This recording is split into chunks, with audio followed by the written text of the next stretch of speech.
أعوذ بالله من الشيطان الرجيم. لا يحب الله الجهر بالسوء من القول إلا من ظلم، وكان الله سميعا عليما. إن تبدوا خيرا أو تخفوه أو تعفوا عن سوء فإن الله كان عفوا قديرا.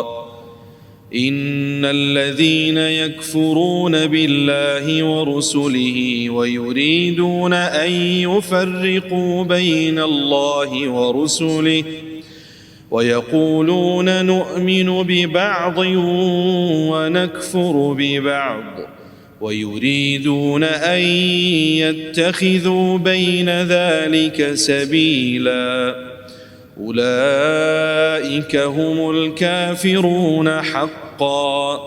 وأعتدنا للكافرين عذابا مهينا. والذين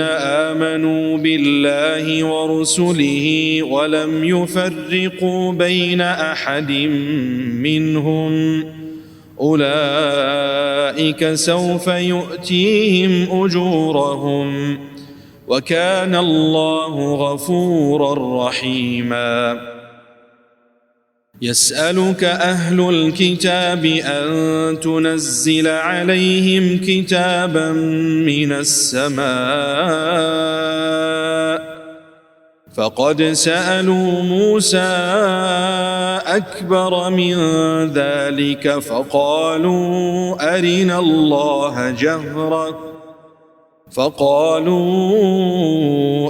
الله جهرة فأخذتهم الصاعقة بظلمهم ثم اتخذوا العجل من بعد ما جاءتهم البينات فعفونا عن ذلك وآتينا موسى سلطانا مبينا. ورفعنا فوقهم الطور بميثاقهم وقلنا لهم ادخلوا الباب سجدا وقلنا لهم لا تعدوا في السبت وأخذنا منهم ميثاقا غليظا. فبما نقضهم ميثاقهم وكفرهم بآيات الله وقتلهم الأنبياء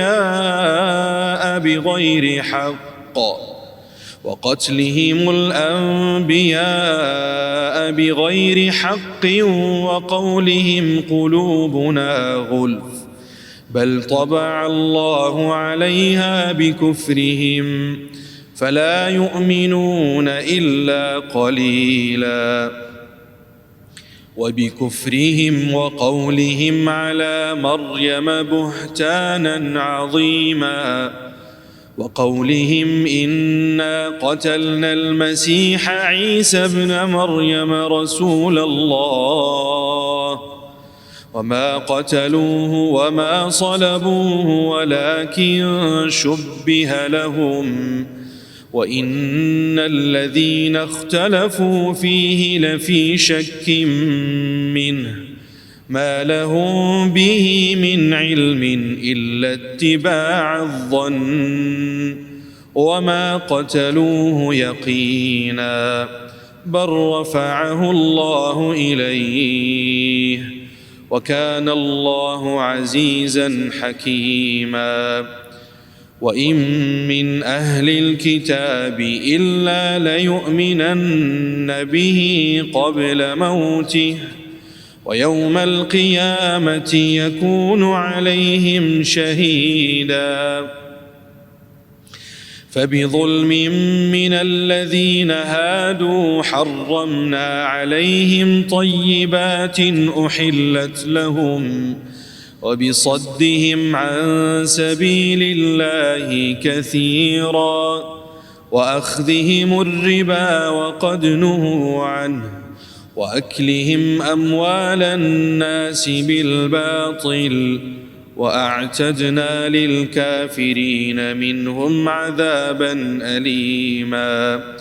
لكن الراسخون في العلم منهم والمؤمنون يؤمنون بما أنزل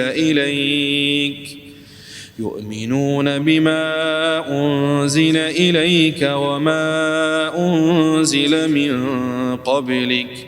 والمقيمين الصلاة والمؤتون الزكاة والمؤمنون بالله واليوم الآخر أولئك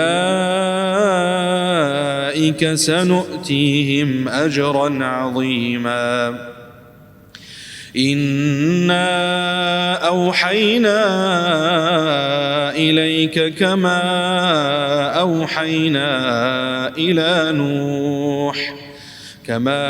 أوحينا إلى نوح والنبيين من بعده وأوحينا إلى إبراهيم وإسماعيل وإسحاق ويعقوب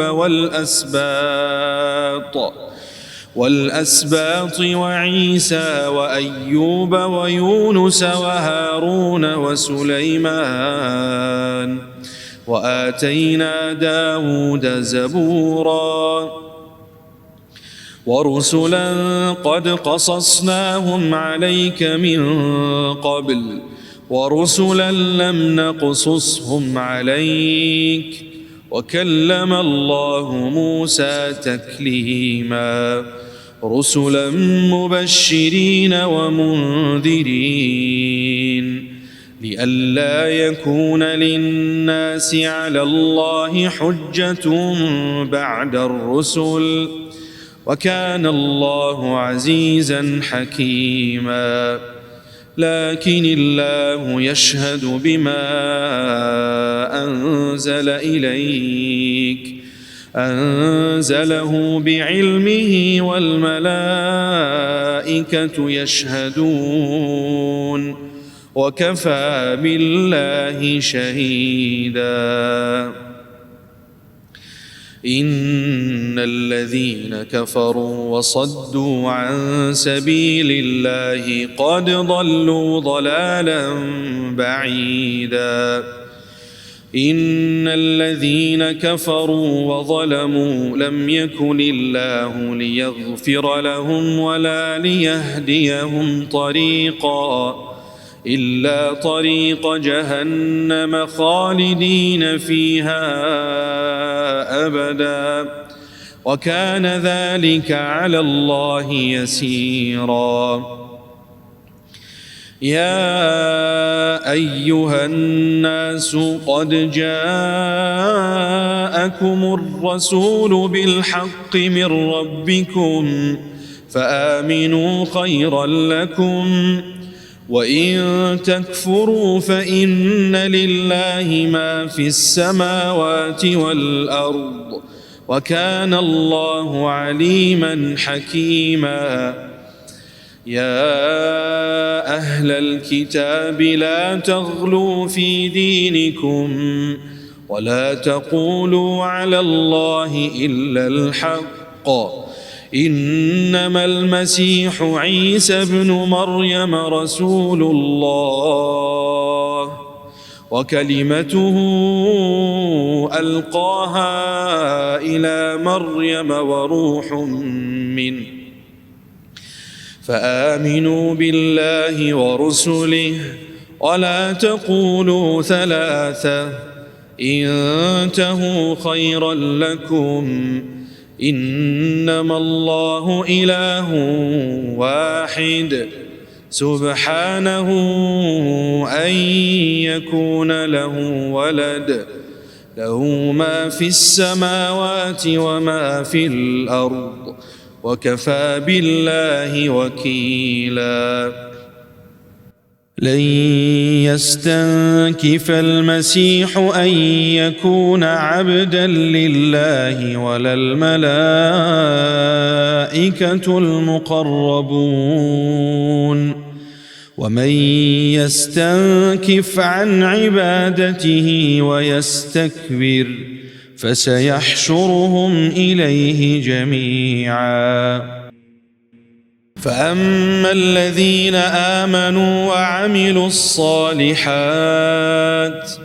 فيوفيهم أجورهم ويزيدهم من فضله، وأما الذين استنكفوا واستكبروا فيعذبهم عذابا أليما ولا يجدون لهم من دون الله وليا ولا نصيرا. يا أيها الناس قد جاءكم برهان من ربكم وأنزلنا إليكم نورا مبينا. فأما الذين آمنوا بالله واعتصموا به فسيدخلهم في رحمة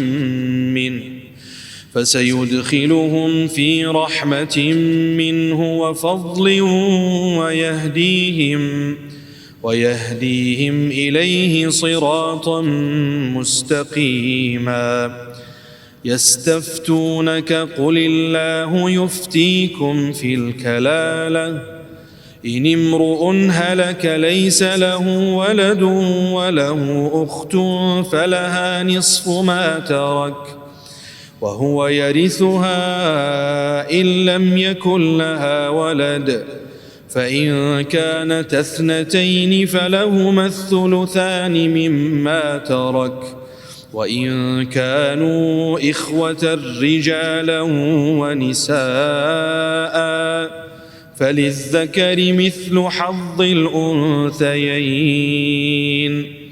يبين الله لكم أن تضلوا والله بكل شيء عليم. بسم الله الرحمن الرحيم. يا أيها الذين آمنوا أوفوا بالعقود. أحلت لكم بهيمة الأنعام إلا ما يتلى عليكم غير محل الصيد وأنتم حرم، إن الله يحكم ما يريد. يا أيها الذين آمنوا لا تحلوا شعائر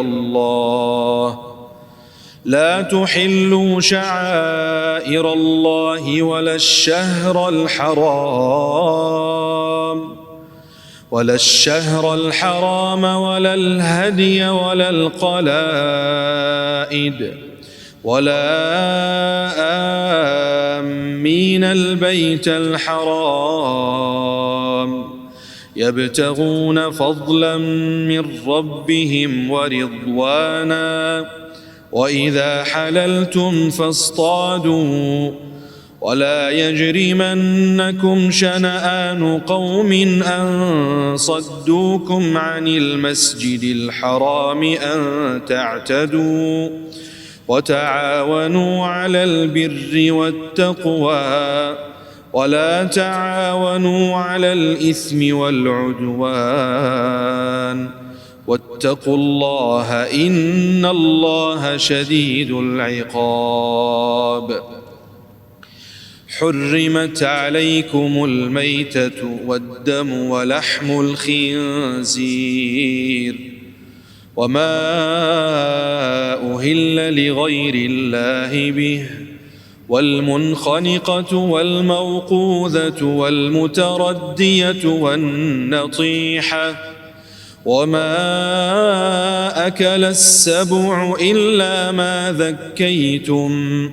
وما ذبح على النصب وأن تستقسموا بالأزلام، ذلكم فسق. اليوم يئس الذين كفروا من دينكم فلا تخشوهم واخشون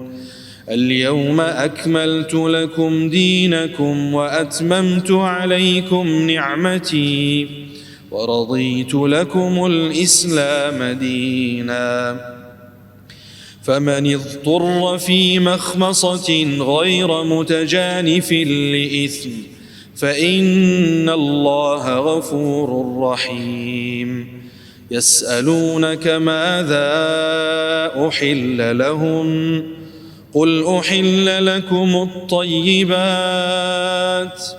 وما علمتم من الجوارح مكلبين تعلمونهن مما علمكم الله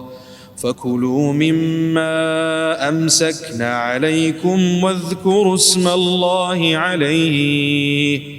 واتقوا الله إن الله سريع الحساب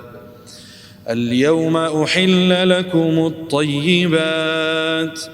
وطعام الذين أوتوا الكتاب حل لكم وطعامكم حل لهم والمحصنات من المؤمنات والمحصنات من الذين أوتوا الكتاب من قبلكم إذا آتيتموهن أجورهن محصنين غير مسافحين ولا متخذي أخدان ومن يكفر بالإيمان فقد حبط عمله وهو في الآخرة من الخاسرين يا أيها الذين آمنوا إذا قمتم إلى الصلاة فاغسلوا وجوهكم وأيديكم إلى المرافق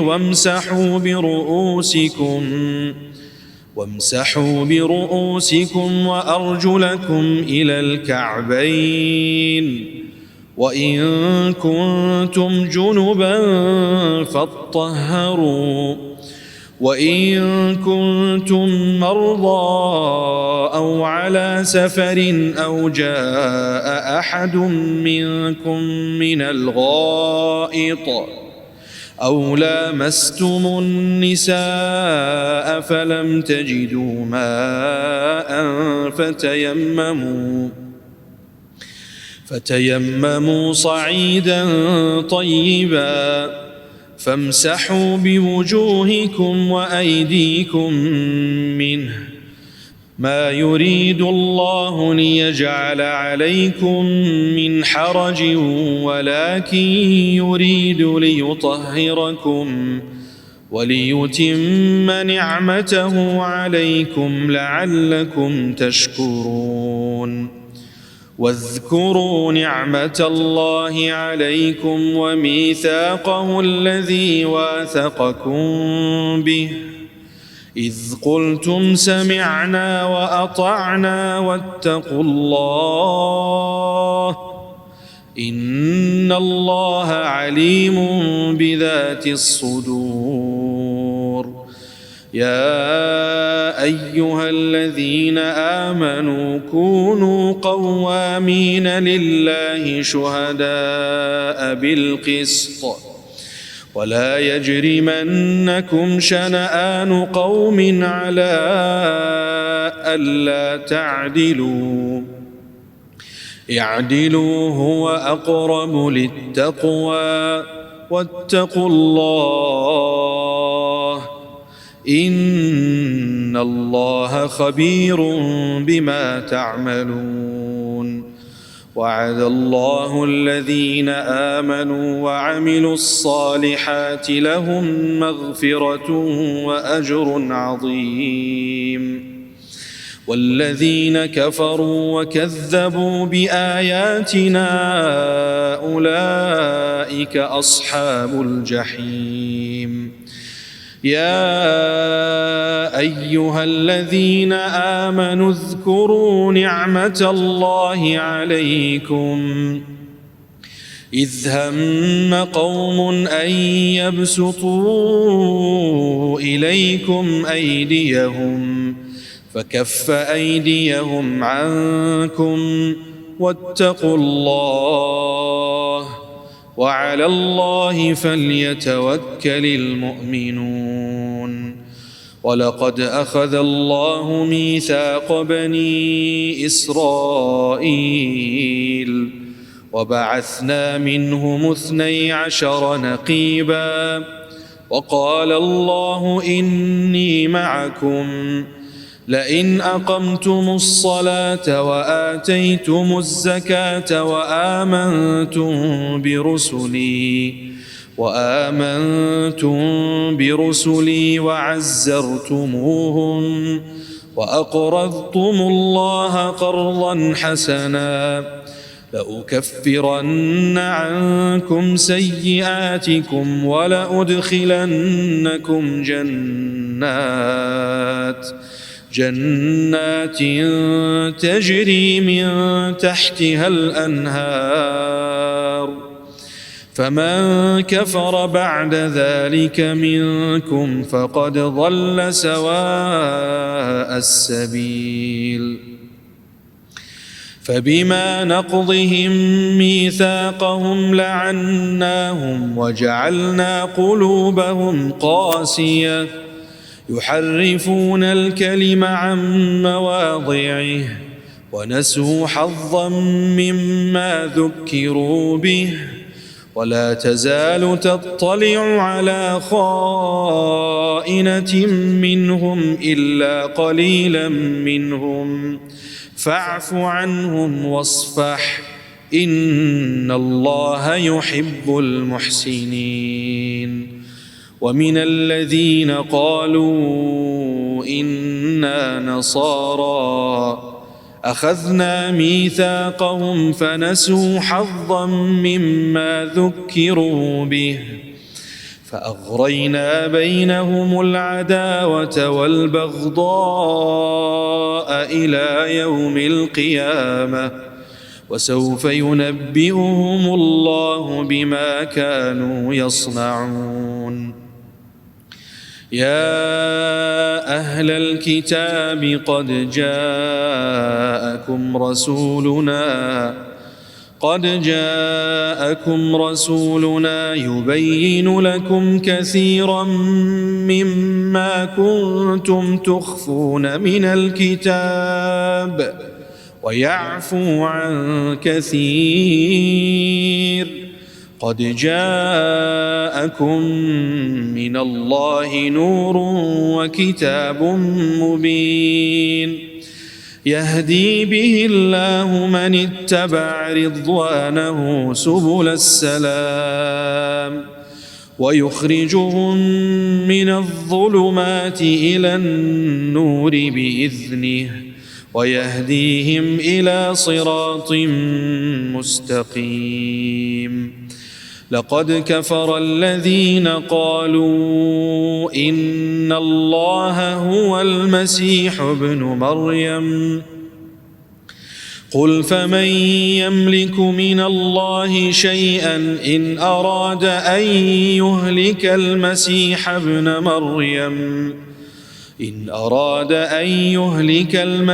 ابن مريم وأمه ومن في الأرض جميعا ولله ملك السماوات والأرض وما بينهما يخلق ما يشاء والله على كل شيء قدير. وقالت اليهود والنصارى نحن أبناء الله وأحباؤه قل فلم يعذبكم بذنوبكم بل أنتم بشر ممن خلق يغفر لمن يشاء ويعذب من يشاء ولله ملك السماوات والأرض وما بينهما وإليه المصير. يا أهل الكتاب قد جاءكم رسولنا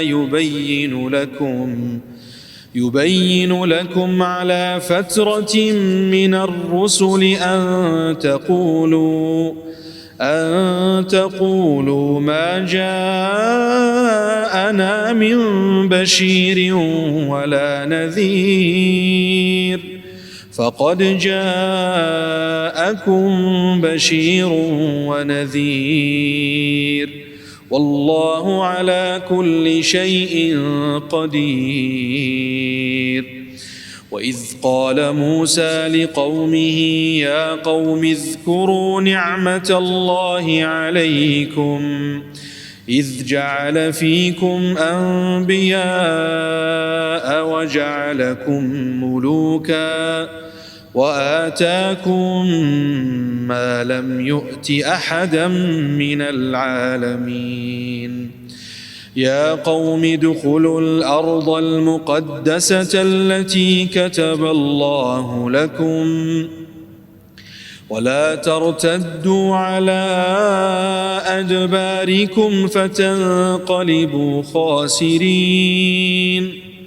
قالوا يا موسى إن فيها قوما جبارين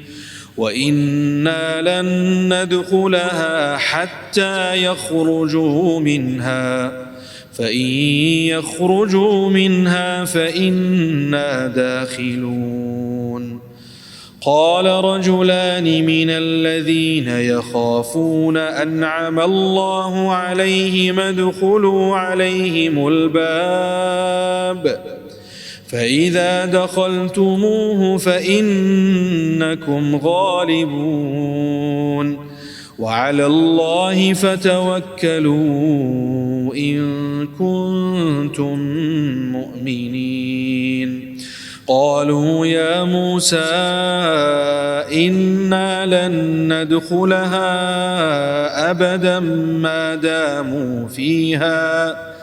فاذهب أنت وربك فقاتلا إنا هاهنا قاعدون. قال رب إني لا أملك إلا نفسي وأخي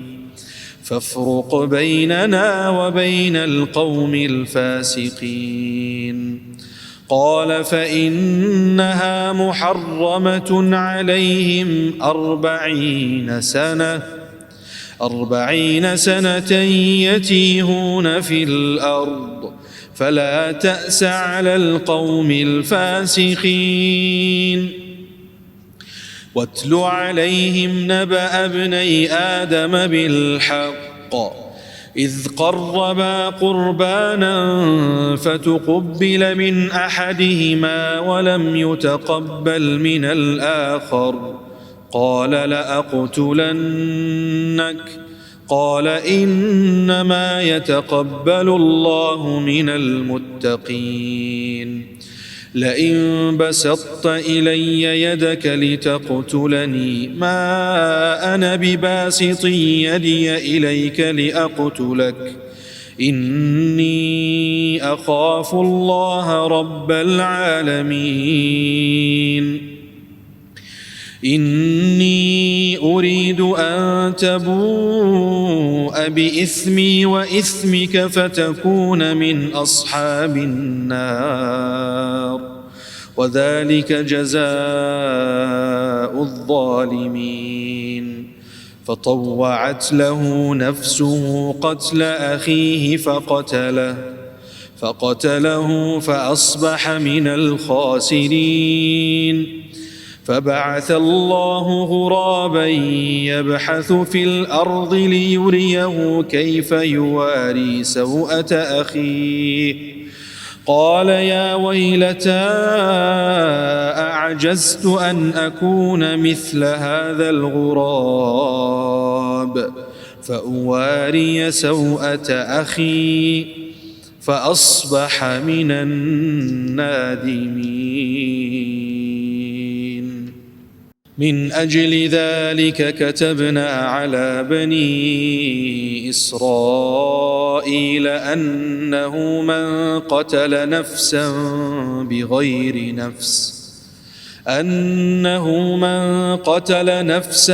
بغير نفس أو فساد في الأرض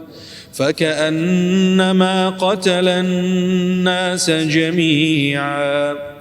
ومن أحياها فكأنما أحيا الناس جميعا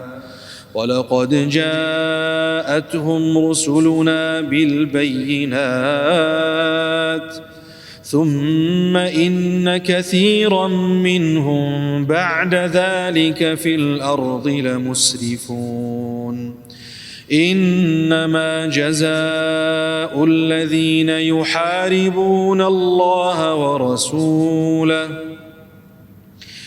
إنما جزاء الذين يحاربون الله ورسوله ويسعون في الأرض فسادا أن يقتلوا أو يصلبوا أو تقطع أيديهم وأرجلهم من خلاف أو ينفوا من الأرض ذلك لهم خزي في الدنيا ولهم في الآخرة عذاب عظيم إلا الذين تابوا من قبل أن تقدروا عليهم فاعلموا أن الله غفور رحيم يا أيها الذين آمنوا اتقوا الله وابتغوا إليه الوسيلة وجاهدوا في سبيله لعلكم تفلحون إن الذين كفروا لو أن لهم ما في الأرض جميعا ومثله معه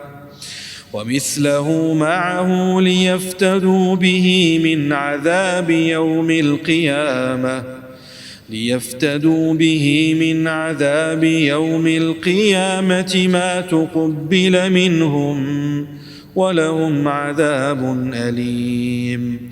يريدون أن يخرجوا من النار وما هم بخارجين منها ولهم عذاب مقيم والسارق والسارقة فاقطعوا أيديهما جزاء بما كسبا نكالا من الله والله عزيز حكيم فمن تاب من بعد ظلمه وأصلح فإن الله يتوب عليه إن الله غفور رحيم ألم تعلم أن الله له ملك السماوات والأرض يعذب من يشاء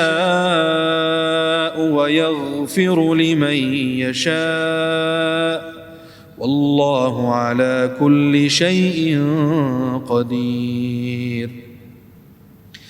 يا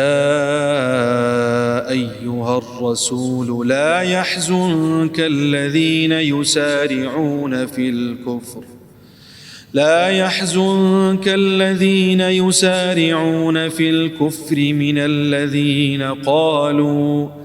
من الذين قالوا آمنا بأفواههم ولم تؤمن قلوبهم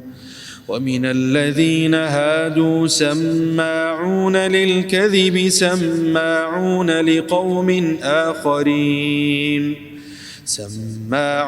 لقوم آخرين لم يأتوك يحرفون الكلم من بعد مواضعه يقولون إن أوتيتم هذا فخذوه وإن لم تؤتوه فاحذروا ومن يرد الله فتنته فلن تملك له من الله شيئا أولئك الذين لم يرد الله أن يطهر قلوبهم لهم في الدنيا خزي ولهم في الآخرة عذاب عظيم سماعون للكذب أكالون للسحت فإن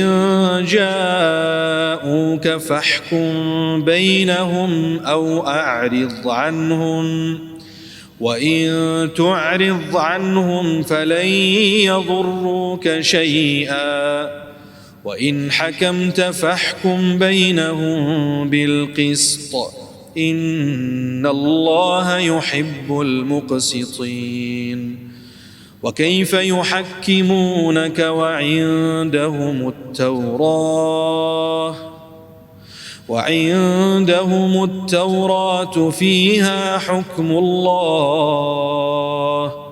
ثم يتولون من بعد ذلك وما أولئك بالمؤمنين إنا أنزلنا التوراة فيها هدى ونور يحكم بها النبيون الذين أسلموا للذين هادوا والربانيون والأحبار بما استحفظوا من كتاب الله وكانوا عليه شهداء فلا تخشوا الناس واخشوني ولا تشتروا بآياتي ثمنا قليلا ومن لم يحكم بما أنزل الله فأولئك هم الكافرون وكتبنا عليهم فيها أن النفس بالنفس والعين بالعين والأنف بالأنف والأذن بالأذن والسن بالسن والجروح قصاص فمن تصدق به فهو كفارة له ومن لم يحكم بما أنزل الله فأولئك هم الظالمون وقفينا على آثارهم بعيسى ابن مريم مصدقا لما بين يديه من التوراة وآتيناه الإنجيل فيه هدى ونور ومصدقا لما بين يديه من التوراة وهدى وموعظة للمتقين وليحكم أهل الإنجيل بما أنزل الله فيه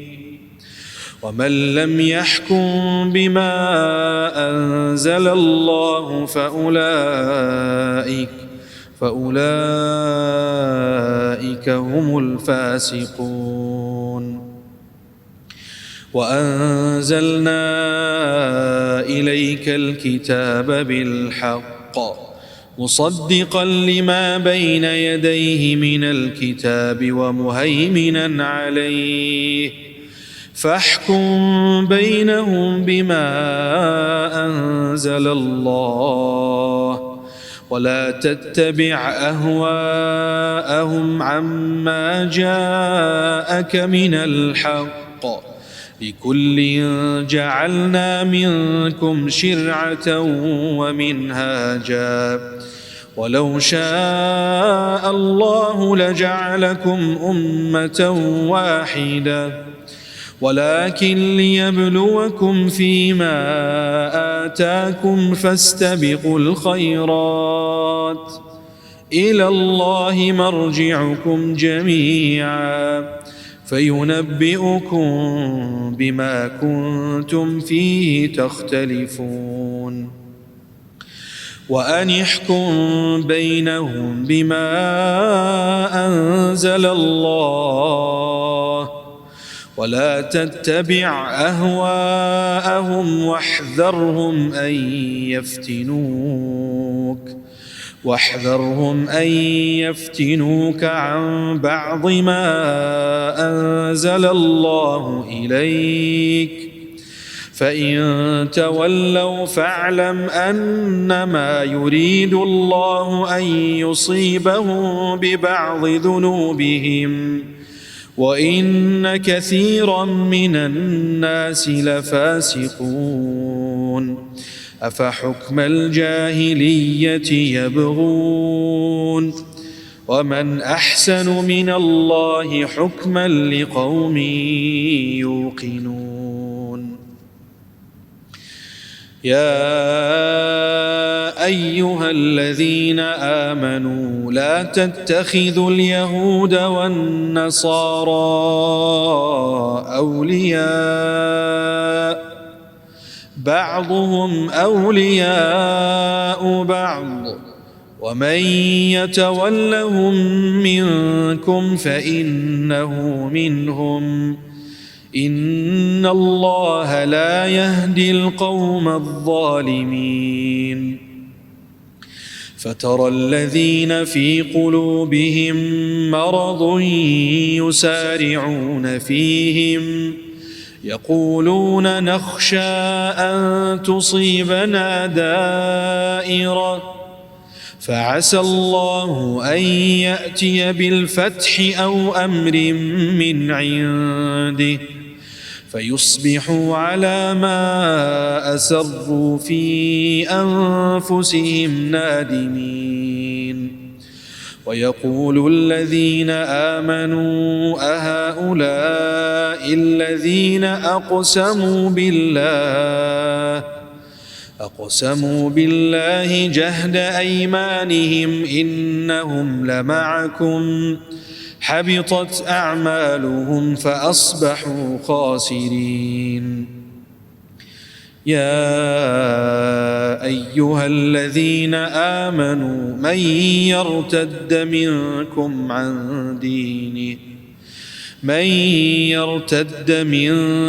عن دينه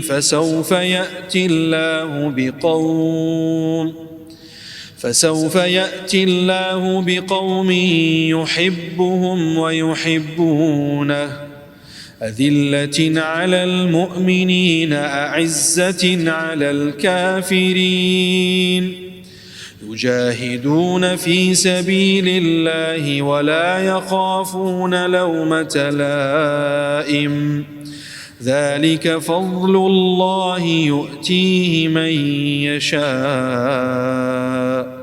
والله واسع عليم إنما وليكم الله ورسوله والذين آمنوا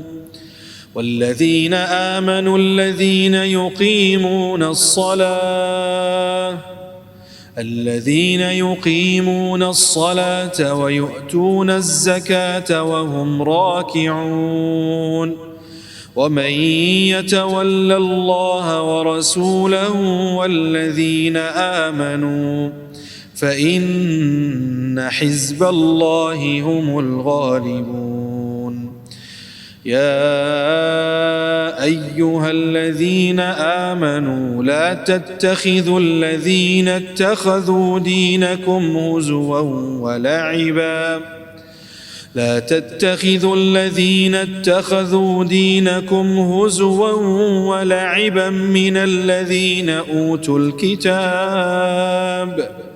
من الذين أوتوا الكتاب من قبلكم والكفار أولياء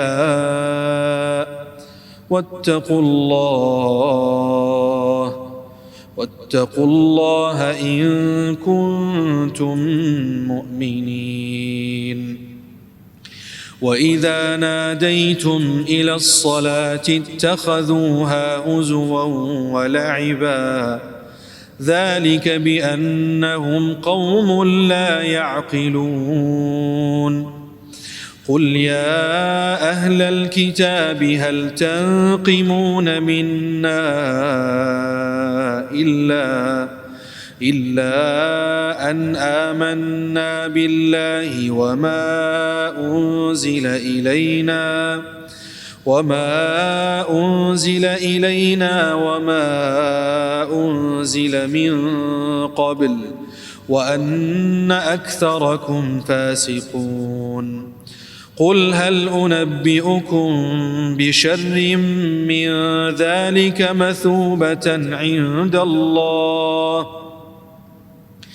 من لعنه الله وغضب عليه وجعل منهم القردة والخنازير وعبد الطاغوت أولئك شر مكانا وأضل عن سواء السبيل وإذا جاءوكم قالوا آمنا وقد دخلوا بالكفر وهم قد خرجوا به والله أعلم بما كانوا يكتمون وترى كثيرا منهم يسارعون في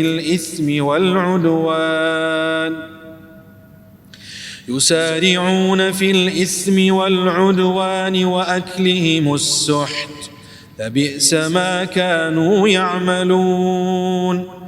لولا ينهاهم الربانيون والأحبار عن قولهم الإثم وأكلهم السحت لبئس ما كانوا يصنعون وقالت اليهود يد الله مغلولة غلت أيديهم ولعنوا بما قالوا بل يداه مبسوطتان ينفق كيف يشاء وليزيدن كثيرا منهم ما أنزل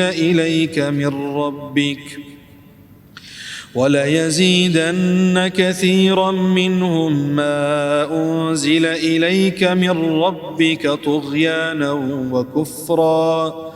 وألقينا بينهم العداوة والبغضاء إلى يوم القيامة كلما أوقدوا نارا للحرب أطفأها الله ويسعون في الأرض فسادا والله لا يحب المفسدين ولو أن أهل الكتاب آمنوا واتقوا لكفرنا عنهم سيئاتهم ولأدخلناهم جنات النعيم ولو أنهم أقاموا التوراة والإنجيل وما أنزل إليهم من ربهم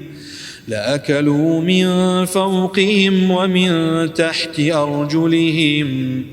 منهم أمة مقتصدة وكثير منهم ساء ما يعملون يا أيها الرسول بلغ ما أنزل إليك من ربك وإن لم تفعل فما بلغت رسالته والله يعصمك من الناس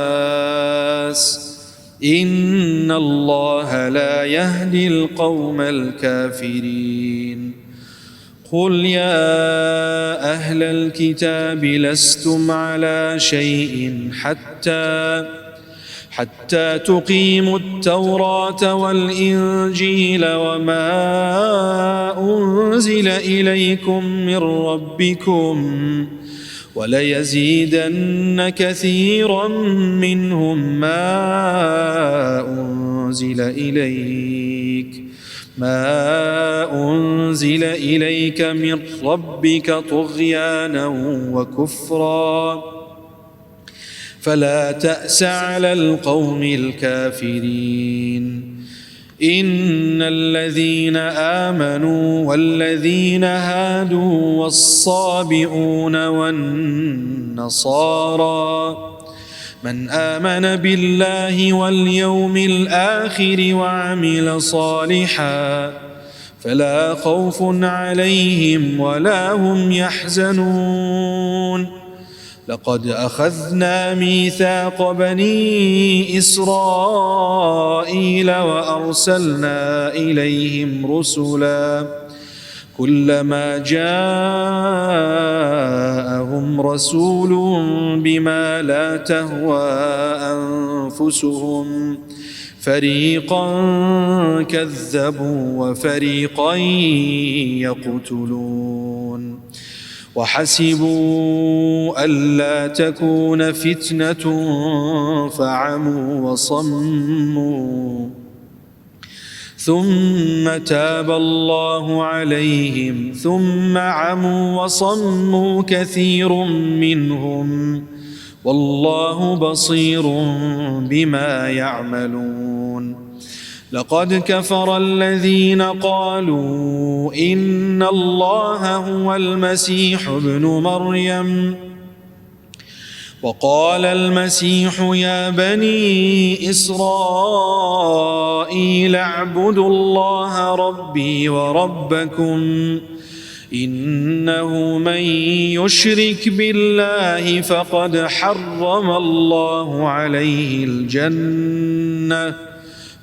حرم الله عليه الجنة ومأواه النار وما للظالمين من أنصار لقد كفر الذين قالوا إن الله ثالث ثلاثة وما من إله إلا إله واحد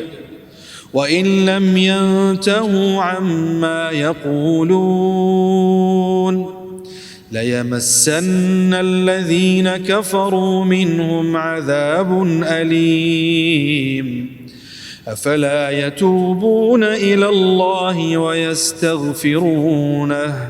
والله غفور رحيم ما المسيح ابن مريم إلا رسول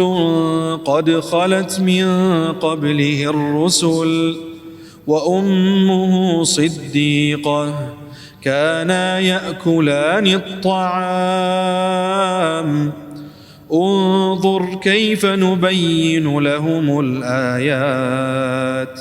ثم انظر أنى يؤفكون قل أتعبدون من دون الله ما لا يملك لكم ضرا ولا نفعا والله هو السميع العليم قل يا أهل الكتاب لا تغلوا في دينكم غير الحق ولا تتبعوا أهواء قوم قد ضلوا من قبل وأضلوا كثيرا وضلوا عن سواء السبيل لعن الذين كفروا من بني إسرائيل على لسان داود وعيسى بن مريم ذلك بما عصوا وكانوا يعتدون كانوا لا يتناهون عن منكر فعلوه لبئس ما كانوا يفعلون ترى كثيرا منهم يتولون الذين كفروا لبئس ما قدمت لهم أنفسهم أن سخط الله عليهم وفي العذاب هم خالدون ولو كانوا يؤمنون بالله والنبي وما أنزل إليه ما اتخذوهم أولياء ولكن